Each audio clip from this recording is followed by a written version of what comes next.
हमारे समक्ष आ चुके हैं जम्मू कश्मीर के लेफ्टिनेंट गवर्नर मनोज सिन्हा जी। बहुत बहुत स्वागत है सर आपका। जोरदार तालियां एक बार आप सभी दर्शक बजा दीजिए मनोज सिन्हा जी के लिए।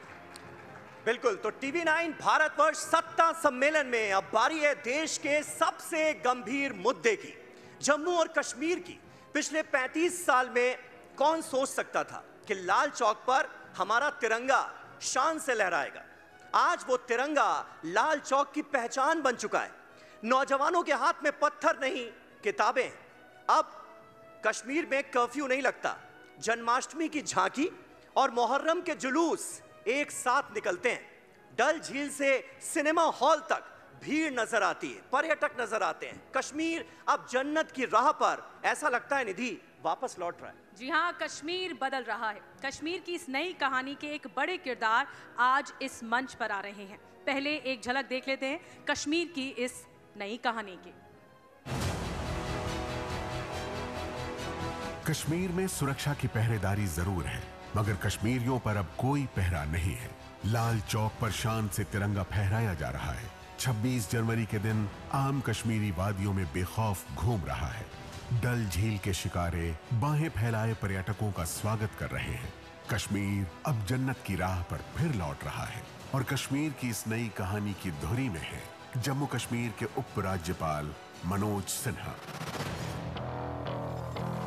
5 अगस्त 2019 को संविधान से आर्टिकल 370 के हटाए जाने के एक साल बाद मनोज सिन्हा को उपराज्यपाल की बड़ी जिम्मेदारी दी गई। 4 साल के कार्यकाल में कश्मीर में न केवल आतंकी घटनाओं में कमी आई, बल्कि विकास कार्यों में जबरदस्त इजाफा हुआ। पिछले साल कश्मीर में रिकॉर्ड 2.5 करोड़ से ज्यादा पर्यटक पहुंचे। घाटी में जन्माष्टमी और मुहर्रम के जुलूस कश्मीरियत की असली झलक दिखा रहे हैं। कश्मीर की बदलती कहानी में अभूतपूर्व किरदार निभाने वाले मनोज सिन्हा 4 दशक से राजनीति में हैं। उत्तर प्रदेश की राजनीति को करीब से समझने वाले मनोज सिन्हा देश के लोकसभा सांसद और केंद्रीय मंत्री भी रह चुके हैं।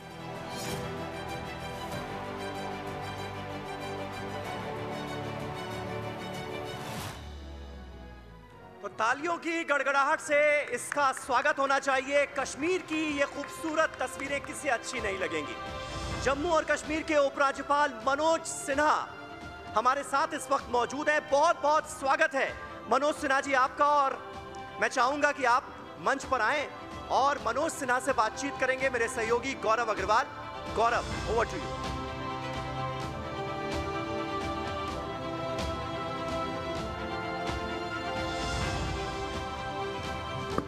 Thank you Sameer, thank you Nidhi. पहले तो सेशन की शुरुआत हो उससे पहले एक बार जोरदार तालियां हमारे खास मेहमान मनोज सिन्हा जी के लिए, जम्मू कश्मीर के उपराज्यपाल। और काफी खास ये सेशन है मनोज जी। 35 साल बाद जम्मू कश्मीर में मुहर्रम का जुलूस भी निकलता है और जन्माष्टमी की शोभा यात्रा भी निकलती है। हिंदू भी शामिल होते हैं और मुस्लिम भी शामिल होते हैं। एक बार जोरदार तालियां इस उपलब्धि के लिए मनोज जी के लिए। मनोज जी के रहते ये मुमकिन हुआ, क्या कहेंगे मनोज जी? ये सच है कि 34 साल बाद मुहर्रम के 8वें दिन और 10वें दिन का जुलूस जो प्रतिबंधित था वो इस बार निकला और बड़ी संख्या में लोगों ने उसमें हिस्सा भी लिया। मुझे लगता है कि सभी लोगों को उनकी आस्था के हिसाब से अपने त्यौहार मनाने की आज़ादी जम्मू कश्मीर में भी होनी चाहिए जैसी देश में है, और वही काम जम्मू कश्मीर में हुआ है। आपके कार्यकाल को तकरीबन 4 साल होने वाले हैं। एक लाइन में पूछें तो कश्मीर में क्या बदलाव आया है, इस लाइन पर पूछें, या पूछें आपसे कि कैसा है अब हमारा कश्मीर, क्या जवाब होगा आपका? 4 साल तो 7 अगस्त 2024 को होगा, लेकिन जो समय बीता है मुझे लगता है 2-3 बातें मैं कहूँगा। एक तो जम्मू कश्मीर वो जगह थी जहाँ भारत के राष्ट्रपति भी 1 इंच जमीन नहीं ले सकते थे। भारत का सैनिक जम्मू कश्मीर के लोगों की हिफाजत के लिए अपनी जान तो दे सकता था, लेकिन वहाँ एक झोपड़ी नहीं बना सकता था। ये बड़ा बदलाव आया है। सामाजिक तौर पर जब मैं देखता हूँ तो 1.25 करोड़ से ज़्यादा लोगों को सामाजिक और आर्थिक रूप से एम्पावर करने का काम जम्मू कश्मीर में भारत के माननीय प्रधानमंत्री जी के नेतृत्व में हुआ है। ऐसे लोग जो वेस्ट पाकिस्तान से शरणार्थी बन करके आए थे या पाक अधिकृत कश्मीर से आए थे, देश के दूसरे हिस्सों में उन्हें भारत के नागरिक का दर्जा प्राप्त था, सारे अधिकार प्राप्त थे, जम्मू कश्मीर में नहीं था। वो पूरी तरह से अब सामाजिक और आर्थिक रूप से एम्पावर हुए।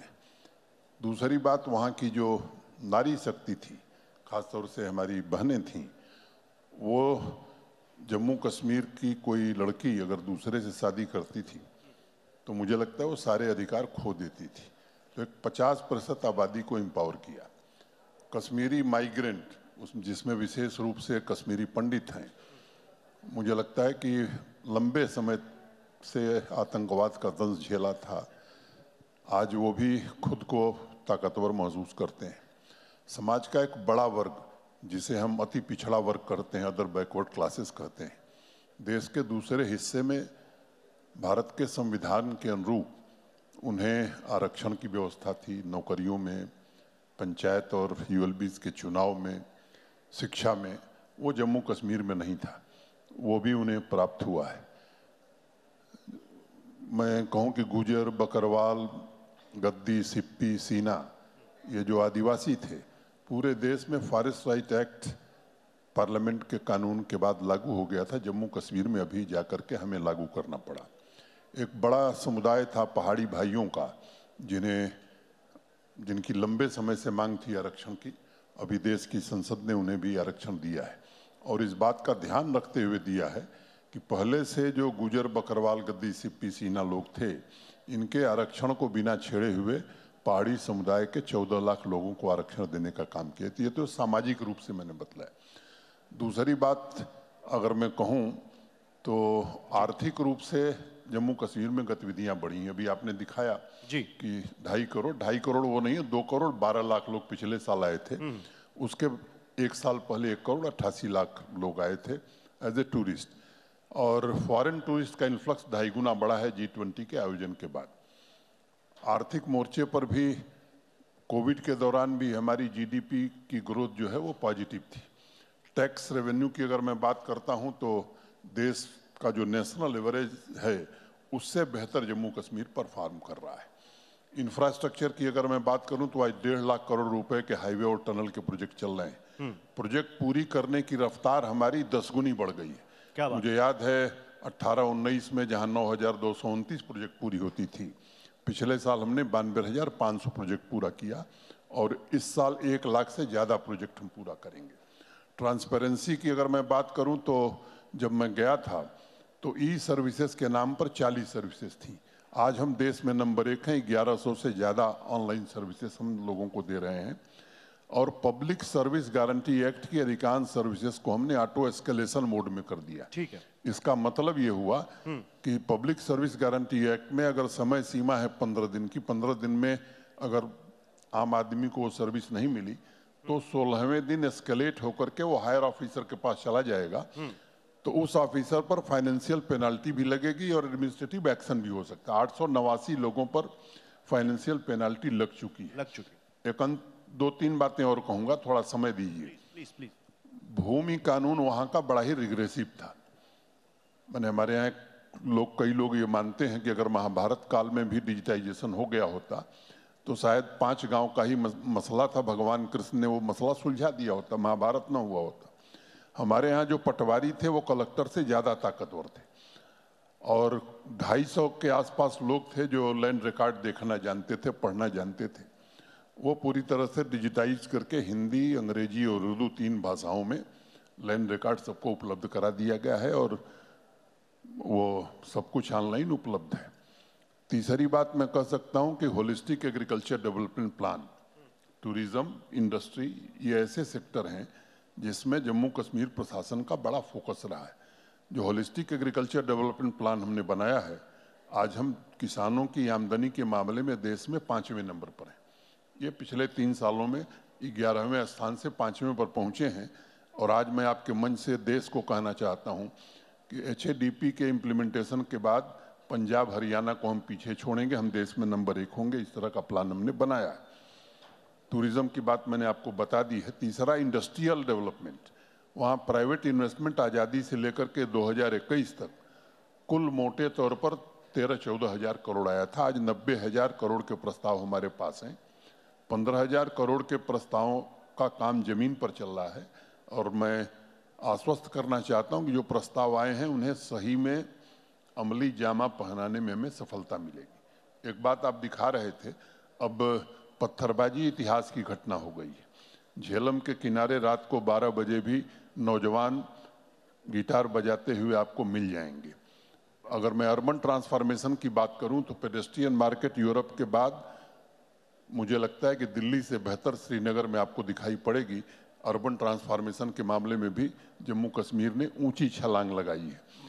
एक बच्ची मुझे मिलने आई थी, अभी 10 दिन पहले की बात है। एक समूह था बच्चियों का, तो मैंने टाइम दिया था, तो मैंने पूछा बताओ कोई बात है? कहा नहीं साहब, मैं केवल आपको धन्यवाद देने हैं। उन्होंने कहा क्यों? कहा कि मैंने 3 साल में ही डिग्री प्राप्त कर ली ग्रेजुएशन की।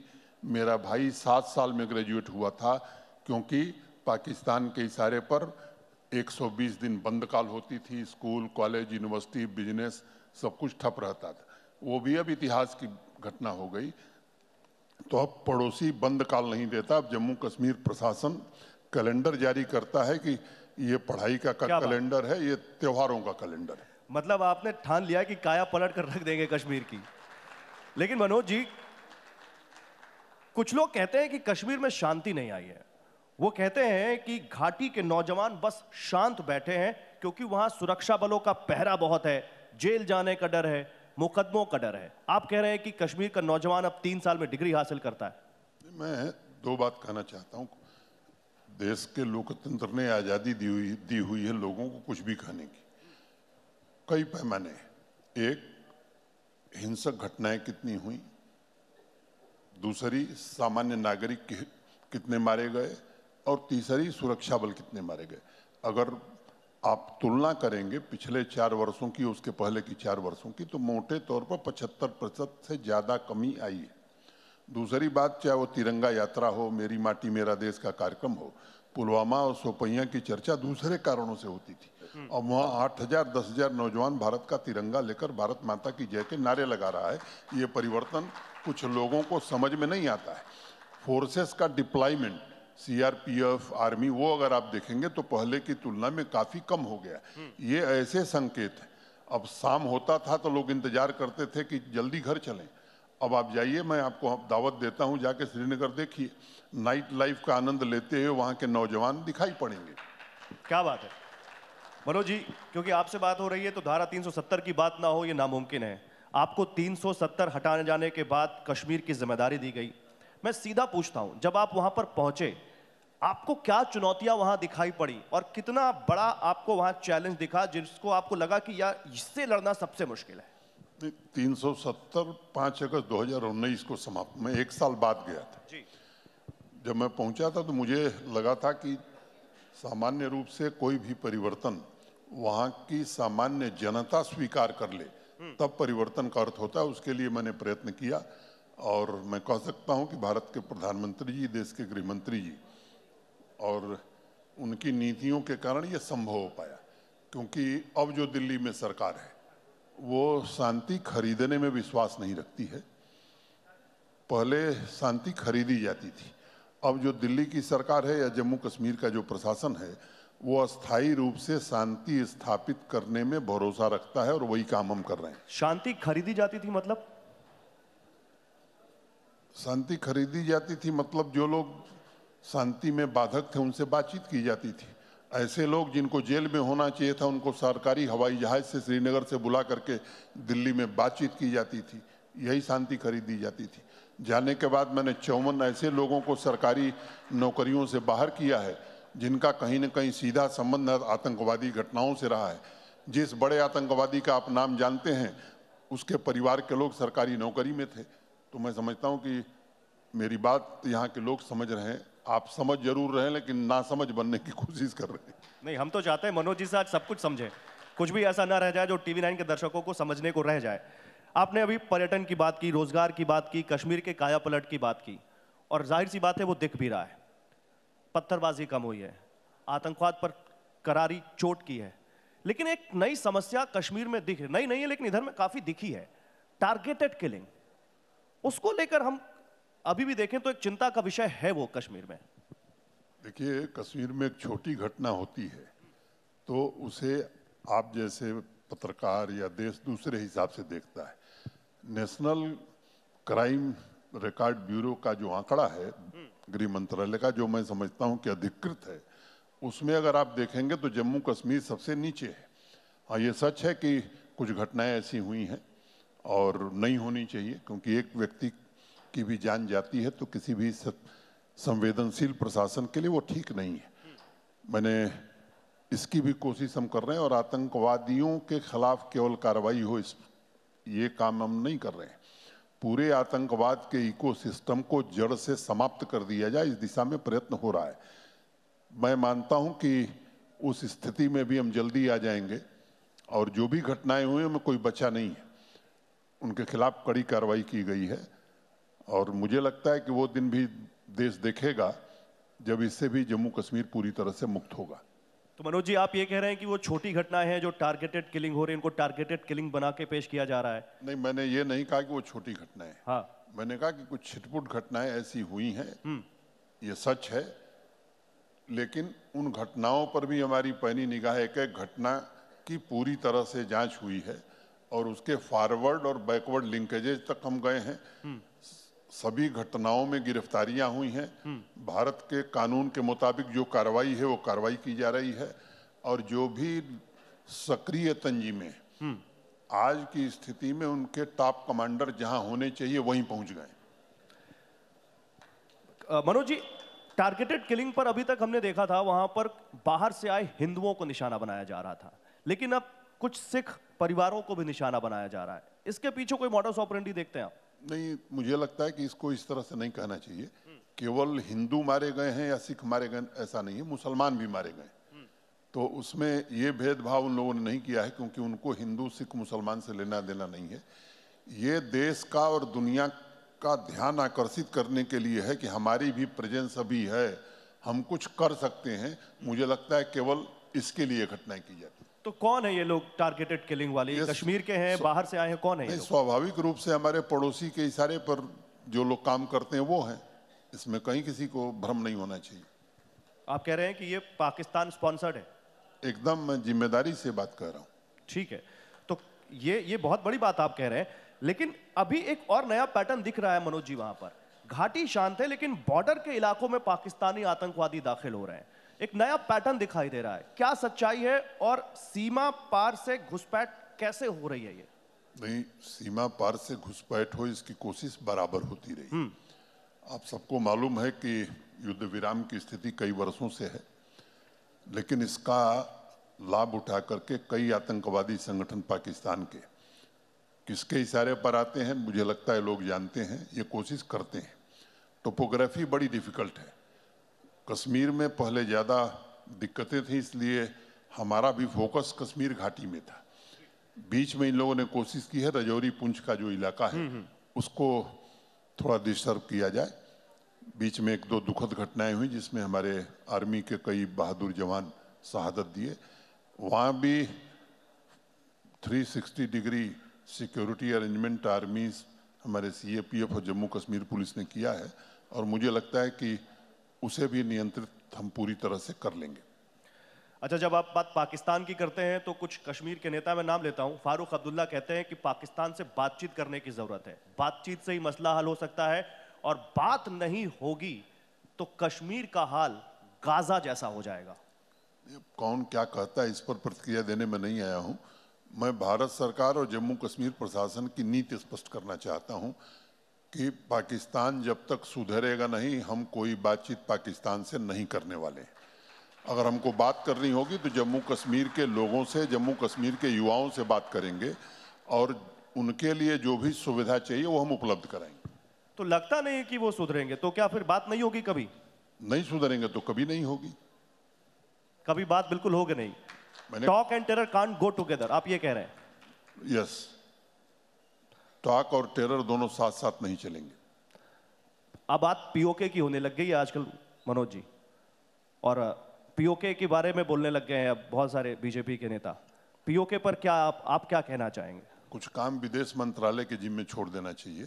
मुझे लगता है कि इस सीमा को हम लोगों को समझना चाहिए। नहीं, लेकिन पीओके में भारत जिंदाबाद के नारे लगते हैं और वहां लोग कहते हैं दरवाजा खोल दो, अब हमें भारत की तरफ जाना है। मैंने कहा आपको कि ये हम लोगों का काम नहीं है। भारत में विदेश मंत्रालय बहुत सक्षम मंत्रालय है, तो उन्हें उनका काम करने दीजिए। ठीक है, बहुत अच्छी बात है। लेकिन पिछले साल दिसंबर में सुप्रीम कोर्ट में धारा 370 पर सुनवाई हो रही थी, तब जिनका आपने कहा कि मैं किसी की प्रतिक्रिया देने नहीं आया हूं किसी के बयान पर, उन्होंने एक बहुत बड़ा आरोप लगाया। मुफ्ती परिवार, अब्दुल्ला परिवार, वो साफ कह रहे हैं कि भाई हमें नजरबंद कर दिया जाता है जब भी ऐसा कुछ होता है। तो ऐसा कुछ करते हैं हम? देखिए, 370 पर अब देश की सर्वोच्च न्यायालय ने अपना फैसला सुना दिया है। भारत में, हमारे देश में सर्वोच्च न्यायालय के फैसले के बाद मुझे लगता है कि विराम हो जाता है, तो वो चैप्टर अब क्लोज हो गया। कुछ लोगों की बात आप कर रहे हैं, मैं आपको इस मंच से कह रहा हूं कि एक भी राजनीतिक व्यक्ति न हिरासत में है, न उसके खिलाफ कोई कार्रवाई हम करते हैं। हाँ, ऐसे लोग जो भारत की एक संप्रभुता, एकता और अखंडता में बाधा हैं, उनके खिलाफ कार्रवाई हो रही है, आगे भी होगी।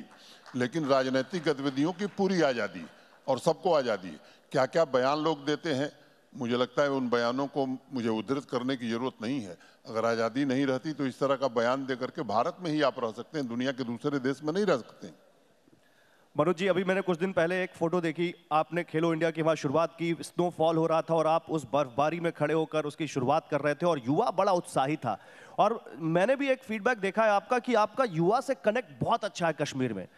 तो वो युवा अब क्या सपने वो देख रहा है और क्या आप युवा के मन को भाप पा रहे हैं कश्मीर के?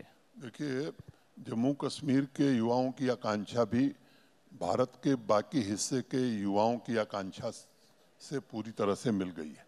और जिस विंटर स्पोर्ट्स की आप बात कर रहे हो, चौथा एडिशन था और काफ़ी अच्छा कार्यक्रम वो गुलमर्ग में होता। उस दिन बर्फ़ गिर रही थी, उस कार्यक्रम के उद्घाटन के समय हम लोग वहाँ मौजूद थे। एक बात मैं ज़रूर बताना चाहता हूँ कि PMDP, prime ministers development plan, 2015 में जब 14 में बाढ़ आई थी, उसके बाद नरेंद्र मोदी जी ने घोषित किया था। उसके कारण स्पोर्ट्स इंफ्रास्ट्रक्चर जम्मू कश्मीर का काफ़ी बेहतर हो गया है। हर जिले में स्टेडियम, इंडोर स्टेडियम, और जिलों तक नहीं बल्कि कई तहसीलों और ब्लॉकों में भी बन गया है। हर पंचायत में प्ले फील्ड बना दिए गए हैं। ऐसी शायद कोई पंचायत होगी जहां जमीन न हो, वहीं प्ले फील्ड नहीं है। और मैं आपको बताना चाहता हूं कि आज से 5 साल पहले 3 लाख 4 लाख लोग स्पोर्ट्स एक्टिविटीज़ में भाग लेते थे। पिछले साल 65 लाख से ज़्यादा नौजवानों ने डिफरेंट डिसिप्लिन्स में स्पोर्ट्स के भाग लिया है। और अंतिम बात, स्पोर्ट्स का हमारा बजट अगर पर कैपिटा आप देखेंगे तो देश में सबसे ज़्यादा है। हमने तो तस्वीर सचिन तेंदुलकर की भी देखी श्रीनगर की सड़कों पर क्रिकेट खेलते हुए। उस दिन मैं श्रीनगर से जम्मू वापस आ रहा था, उनका फ़ोन आया था मुझे, लेकिन मैं फ्लाइट में था। उन्होंने मुझे जो फ़ोन पर बताया, उन्होंने कहा कि साहब मैं आकर के बहुत अभिभूत हूँ। जैसा मैंने बाहर सुना था वैसा कश्मीर नहीं है, बल्कि कश्मीर वास्तव में बदल गया है। कश्मीर बदल गया, ये वो तस्वीर बताती है। एक बदलाव और लोग चाहते हैं कश्मीर में, और खासकर पॉलिटिकल पार्टियां, चुनाव को लेकर क्या तैयारियां हैं उसकी, स्टेटहुड को लेकर क्या तैयारियां हैं? मुझे लगता है कि इसमें किसी को कन्फ्यूजन नहीं है। देश के गृह मंत्री श्री अमित शाह जी ने जब पार्लियामेंट में धारा 370 और 35 से हटाने का प्रस्ताव रखा था, उसी समय उन्होंने 3 बातें कही थी। एक, पहली बात उन्होंने कही थी कि असेंबली की सीटें बढ़ रही हैं, तो उनकी बाउंड्री कौन तय करेगा? निश्चित रूप से डिलिमिटेशन कमीशन बना जस्टिस रंजना देसाई की अध्यक्षता में। उसने काफ़ी मेहनत करके डिलिमिटेशन का काम पूरा कर दिया। डिलिमिटेशन के बाद अब 2018 की वोटर लिस्ट पर तो चुनाव नहीं होता, नई वोटर लिस्ट बननी थी। 5 साल में बहुत सारे यंग वोटर्स बने थे, वो काम पूरा हो गया। लोकसभा के चुनाव होने जा रहे हैं। 12 तारीख को full election commission Jammu Kashmir आ रहा है। तो गृहमंत्री जी ने 2 बात कही थी, डिलिमिटेशन फर्स्ट, इलेक्शन सेकेंड, और तीसरी बात कही कि स्टेटहुड एट अप्रोप्रिएट टाइम। और वही एफिडेविट भारत सरकार ने देश की सर्वोच्च न्यायालय में भी दिया है। तो मैं समझता हूं कि लोकसभा के चुनाव देश के चुनाव के साथ होने जा रहे हैं। सितंबर के पहले सितंबर तक विधानसभा के चुनाव हो जाएंगे, और जब उचित समय आएगा तो स्टेटहुड भी भारत सरकार देगी। आप ये कह रहे हैं कि सितंबर तक वहां पर चुनाव हो जाएंगे? हम नहीं कह रहे हैं, ये हमने एफिडेविट दिया हुआ है सुप्रीम कोर्ट में, सुप्रीम कोर्ट ने भी कहा तो होंगे ही निश्चित, सितंबर तक एकदम निश्चित और रूप स्टेटहुड से। की कोई टाइमलाइन? लेकिन एक बात मैं कहना चाहता हूं कि ये काम इलेक्शन कमीशन का है जी, तो इलेक्शन कमीशन जब भी निर्देश देगा हम चुनाव कराने के लिए तैयार हैं। स्टेटहुड की कोई टाइमलाइन देना चाहेंगे आप? Eight appropriate time. Okay, eight appropriate time. Very well said. Kashmiri पंडितों को बसाने को लेकर बहुत वहां पर आपकी सरकार का एक बहुत फ्लैगशिप प्रोग्राम है, और कश्मीरी पंडित दोबारा 370 हटाने के बाद एक नंबर कोई दे सके उपराज्यपाल मनोज सिन्हा जी, कितने बसाए गए और कितने गैर कश्मीरियों ने, क्योंकि कहा गया है कि कश्मीर में अब कोई भी जाके जमीन खरीद सकता है, तो कितने गैर कश्मीरियों ने वहां जमीन खरीदी या वहां कश्मीर में रह रहे हैं? इसको दो तरह से समझिए कि 90 के दशक में बड़ी संख्या में कश्मीरी पंडित और भी लोग कश्मीर घाटी से निकल गए, आकर के जम्मू और देश के दूसरे हिस्सों में बसे। भारत सरकार ने जो रिहेबिलिटेशन पैकेज बनाया उसमें क्या क्या चीजें रखी? एक, मनमोहन सिंह जी की सरकार के समय 3000 नौकरियां और 3000 घर उनके लिए वैली में। फिर मोदी जी जब प्रधानमंत्री हुए तो एक दूसरा 3000 नौकरी और 3000 घर। दुर्भाग्य की बात यह थी कि ये पद भरे नहीं जाते थे और जमीन नहीं उपलब्ध है, इस नाम पर घर बनाए नहीं जाते थे।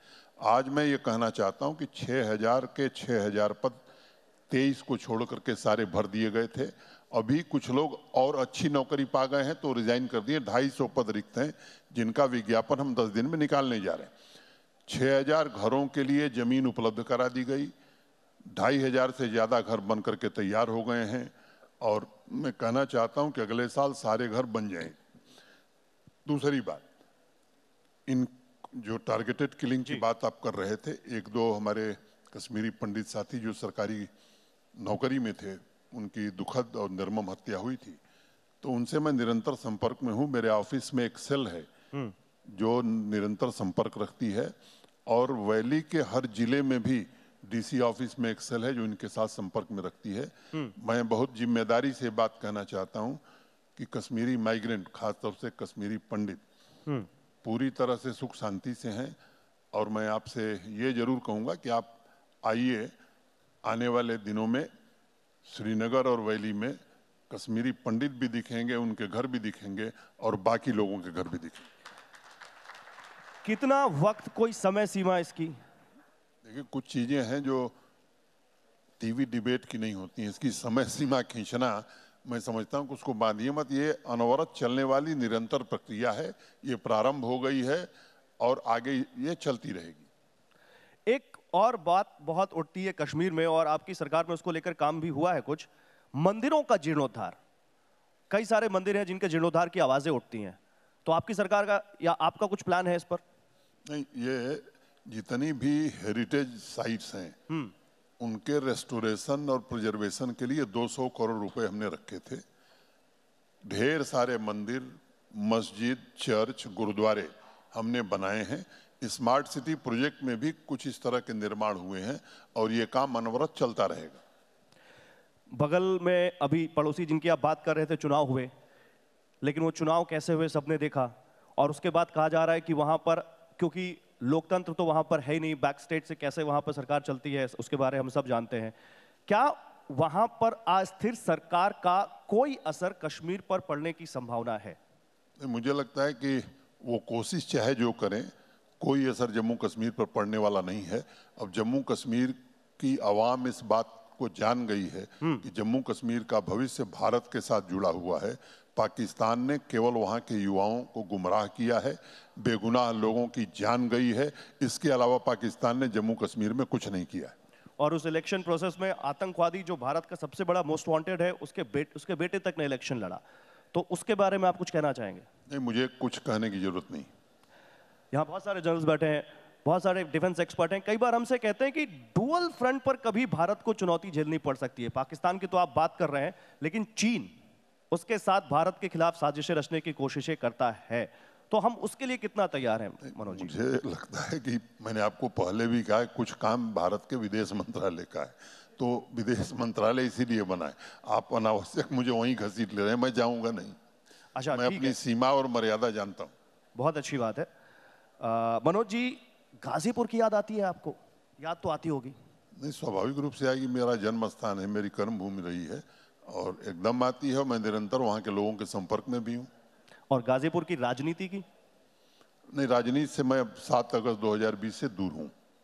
तो क्या मैं पूछूं कि 2024 में मनोज सिन्हा कोई कैंडिडेट है लोकसभा चुनाव के या नहीं? मेरे पास अभी एक बहुत महत्वपूर्ण काम है जम्मू कश्मीर का, और उसको मैं पूरी ईमानदारी से अपनी क्षमता के हिसाब से कर रहा हूं। और मुझे लगता है कि ये माता वैष्णो देवी या बाबा अमरनाथ ने कोई मेरा सत्कर्म रहा होगा कि ये काम मुझे दिया है। जम्मू कश्मीर भारत के बाकी राज्यों की तरह पूरी तरह बन जाए, मैं समझता हूं ये मेरे लिए सबसे सौभाग्य की बात होगी। क्या बात है, एक बार जोरदार तालियां हो जाए मनोज सिन्हा जी के लिए। जम्मू कश्मीर के उपराज्यपाल मनोज सिन्हा जी बड़े बेबाकी से तमाम सवालों के जवाब दिए। सर बहुत शुक्रिया आपका हमारे साथ अपना कीमती वक्त हमें देने के लिए। धन्यवाद। Thank you sir. बहुत बहुत शुक्रिया मनोज सिन्हा जी। कश्मीर की नई कहानी बताने के लिए मैं चाहूंगा बस थोड़ा सा इंतजार आप कर लें मंच पर, और क्योंकि TV9 नेटवर्क के chief revenue officer Amit Tripathi ji से मैं गुजारिश करूंगा कि वो मंच पर आएं और मनोज सिन्हा जी का सम्मान करें शॉल उड़ाकर।